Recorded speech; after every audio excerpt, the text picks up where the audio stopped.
I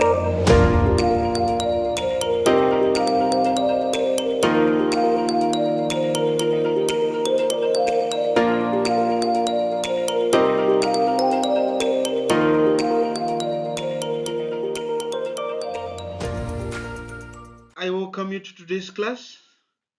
It's an exciting time when we continue our studies on dynamics. And into today's class, we're going to focus on Hooke's law. We just have two objectives to accomplish before we close today's class. The first thing we need to do is to state Hooke's law and define the limit of proportionality. After which, we'll use the mathematical expression for Hooke's law to solve problems involving deformation. So let's quickly dive into objective number 1. Hooke's law states that the extension of an elastic object is directly proportional to the applied force, provided the limit of elasticity is not passed or is not exceeded. I have two things I want to talk about. If this question comes with 1 mark, state Hooke's law, 1 mark for that. You can decide to put your full stop where there is my comma here. It will save you time, energy, and space. State Hooke's law, 1 mark. The extension of an elastic object is directly proportional to the force applied, full stop. But when you see state Hooke's law and there are 2 marks, you need to include the limit of proportionality is not exceeded. We call this the limitation to Hooke's law. So you need to include the limitation to Hooke's law, which reads, provided the limit of proportionality is not exceeded. Then you get your 2 marks. So these two cases, you should be careful. Your paper is very short and you need time, so save time. If there is 1 mark, no need to write the limitation to Hooke's law because it will be wasting your time. If there are 2 marks, you need to include the limitation to Hooke's law. Now, there are 2 things we want to talk about based on this statement. Number 1, what do we mean by directly proportional? Number 2, what is the limit of proportionality? We need to explain directly proportionality. Directly proportionality means, number 1, where there is no force, there is no extension. Meaning, if the force is 0, the extension is 0. If it were to be a graph, this graph should be starting from 0, 0, no force, no extension. So if it's a graph, it must pass through the origin because it's directly proportional. Proportional also means it's a straight line. The relationship is as one is increasing, the other one is increasing. As you increase the force applied, you also increased the extension caused. So we can safely say direct proportionality can be represented this way. As the value of f is decreasing, as my f is getting smaller and smaller, my e is behaving the same way, is getting smaller and smaller. This is directly proportional. When one is getting smaller, the other one is getting smaller. When one is getting bigger, the other one is also getting bigger. That's directly proportional. 2 important notes. It's a linear relationship in which an increment in one increases the other, or a decrease in one decreases the other. And also, it must pass through the origin. If there is no force, there is no extension. If it's a graph, directly proportional, this is our 0, 0 mark, it must start from the 0, 0 mark, going as a straight line like that. Now, we are also required to define the limit of proportionality. The limit of proportionality. It's a popular question in IG exams. It is the extension. Take note, the limit of proportionality is the extension beyond which the load and the extension are no longer directly proportional. If you have a spring and you keep stretching it, it will keep having the ability to come back to its original size, provided you don't exceed the limit of proportionality. By the time you exceed the limit of proportionality, you might turn it into a straight wire. It might not even come back to its original size. We say it has undergone plastic deformation. We say it has deformed permanently. Even if it doesn't deform permanently, what's going to happen is the load and the extension are no longer directly proportional. Maybe you now need more force to cause a small extension, or a small force will cause a bigger extension. We'll look into those graphs. Now that we have stated Hooke's law and defined the limit of proportionality, we now need to use Hooke's law to solve problems. Now, for me to bring up Hooke's law, I need to come to this point. Hooke's law says the force is directly proportional to extension. That is Hooke's law's position. Force is directly proportional to extension. Okay, now we can't use this to solve equations. We need to remove the proportionality sign and replace it with an equal sign. So we are going to say F is equal. The moment you remove the proportionality sign and put an equal sign, we should introduce what is called a constant of proportionality. And under Hooke's law, that constant of proportionality has a symbol K, which is the spring constant. K is the spring constant. Take note, K is measured in newtons per meter. Why? From topic number 1, units. We divide this side to make K subject to formula. E will go, we remain with K. In terms of units, the units of K are supposed to be newtons divided by, because the unit of force is a newton, by a meter. Extension is length, which is going to give us a newton per meter. A newton per meter. So the SI unit of spring constant is a newton per meter. What is it? Let me just clarify here. The spring constant is a measure of the stiffness of a spring. How stiff is the spring? That is spring constant. I have K1 for argument's sake, which is 100 newtons per meter.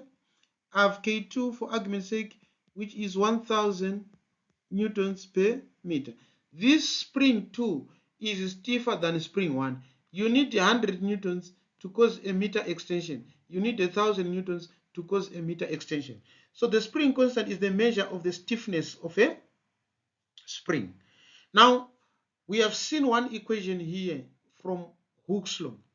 Now, let's talk about how a spring extends. Before you put any load, I will call this diagram A and this diagram B. On diagram A, before we put any load, a spring has its own length, and we call that the original length, which is represented by L subscript O. For argument's sake, let's say it's 8 centimeters. This spring has an original length of 8 centimeters. If there is no load suspended on it, it is 8 centimeters. If we put a load, the load will pull the spring downwards due to its weight. The weight of the load will pull the spring downwards, meaning the length of the spring will increase to LE. What is LE? The extended length of the spring when loaded. The extended length of the spring when loaded. It will extend to LE. So it's now reaching this far from the rigid surface over here. For argument's sake, let's say it is 10 centimeters. 10 centimeters. Now, by how much did the length of the spring change? That is our extension. The extension is the change in the length. So it started as 10, it ended as 10 centimeters. It started as 8. So it has extended by 2 centimeters. This brings us to this relationship here, which is very important. The extended length of a spring is equal to original length plus extension. In other words, we can verify, are we going to get 10 here? If we say 8 plus 2, automatically is going to give us 10. So we have two important equations which we are going to be using. The first equation, F is equals to KE according to Hooke's law. The second equation, the one which relates extended length, original length, and extension. Let's use an example to solve problems using Hooke's law. Now here is a question. I'm going to call this my figure 1. This is my figure 1. Now, the diagrams on figure 1 shows a spring before and after being loaded. Use figure 1 to calculate the extension. Let's go back to what we said. We have two equations. LE, extended length, is equal to original length plus E. I'll call this equation 1. We also have F is equal to KE. We call this equation number 2 according to Hooke's law. Now here, let's extract data. What do we have in the question? What are we provided in the question? Number 1, on this part here, we are provided with the original length of the spring. So L subscript O is equal to 10.0 centimeters here. We are also provided with the length after suspending a load, which is 11.4. So L subscript E is 11.4 centimeters. We are also provided with the load that was used to stretch the spring.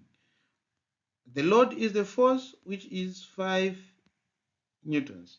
So this is our data. Now, can we solve A? What is the extension of the spring?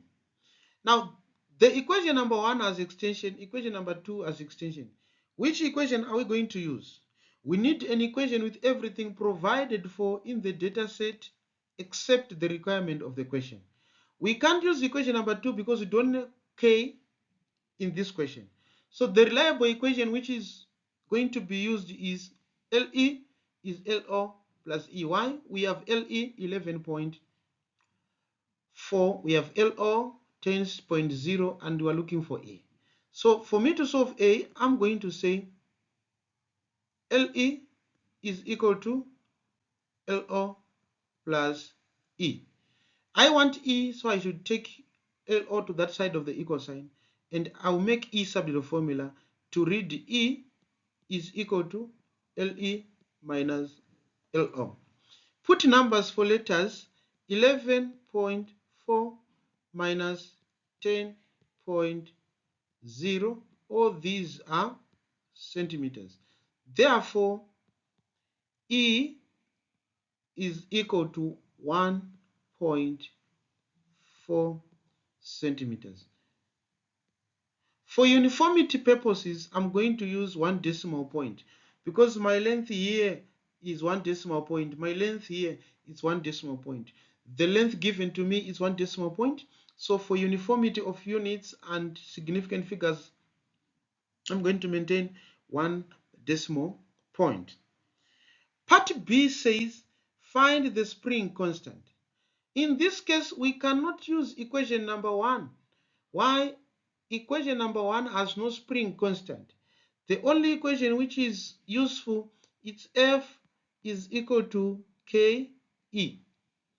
Because we are looking for spring constant here, we need to divide both sides by E to make K subject formula. So I'm going to divide this side by E, I'm going to divide this side by E, and I'll remain with F is equals to F over E is equal to K. The next thing I'm going to do is to put numbers where they are letters. Do we have the force? Yes, 5 newtons. So 5 newtons divided by, do we have the extension? We found it here, 1.4 centimeters. 1.4 centimeters is equal to our spring constant. What are we going to get? We're going to get 3.6 newtons per centimeter. It's newtons on the numerator, centimeters on the denominator, so our units are going to be newtons per centimeter. Right, I'm going to give you another example, but I'll give you some few minutes as we take a commercial break. You go through it. Once we come back from the commercial break, I'll present the solution. You have a few minutes as we take our commercial break. Once I come back from the commercial break, I'll present the solution. Enjoy your time.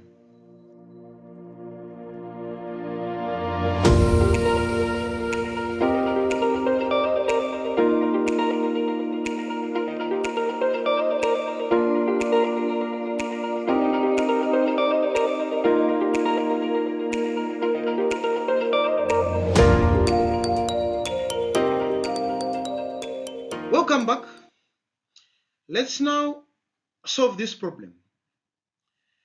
The first thing I want to do is to extract data. We are given in this part L subscript O. This is the spring, a spring with a 0.5 meter spring with a spring constant. Here we are given K.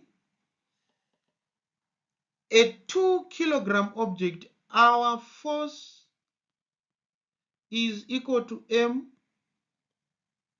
mg, which is the weight of the 2 kilogram object, right? So if it is like this, we need to find weight here.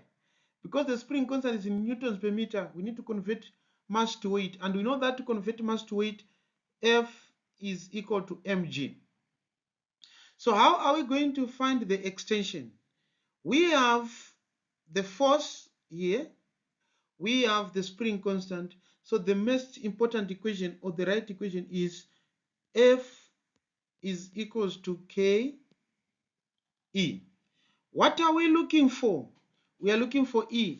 Divide both sides by K, so that we remain with E is equals to F divided by K.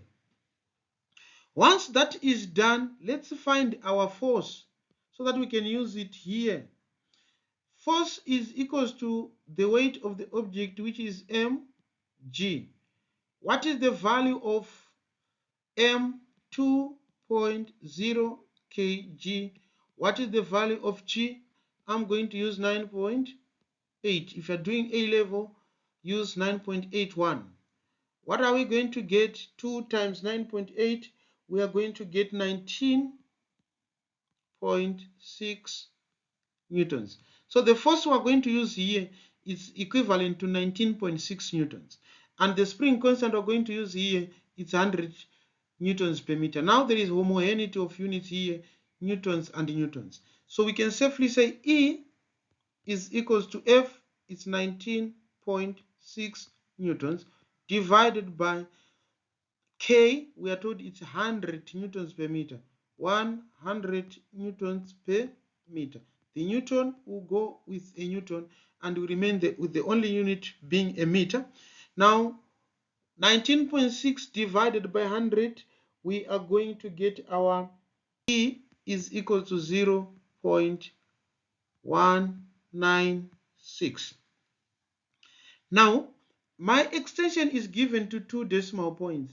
My extension is given to 2 decimal points. So for uniformity, I'm going to round it off to 2 decimal points, which will give me 0.20 meters. So we have found our extension as 0.20 meters. Let's go to B. B says calculate the load required to extend the spring to a length of 0.65. So we can safely say this is LE, this is LO, this is K, this is F. So we are looking for the force that can extend the spring to a length of. So for us to do this, for us to find the force, we need to use this equation, F is equals to KE. But there is a problem. We don't know E, but we're given the original length and the extended length. Using the other equation, we can safely say LE is equal to LO plus E. We are looking for E. This one should go the other side. LE minus LO is equals to E. What is LE? It's here, 0.65.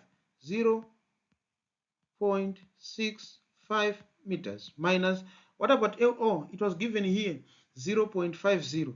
0.50 meters. So this is going to give us E. Therefore, E is equal to 0.15 meters. So this is going to be our E. Now that we have found E, we can now come this side and find our force, because we know the spring constant given over here already. So our force is going to be, what is K? 100 newtons per meter times, what is the extension? 0.15 meters. This meter will go with that meter, we remain with F is equals to 15 newtons. We have managed to find a force that will produce an extension of 0.15 meters. That is increasing it from 0.5 to 0.65. I will leave you with this question as I close today's class. I'm signing out. Chigo, the senior coach. Enjoy your day.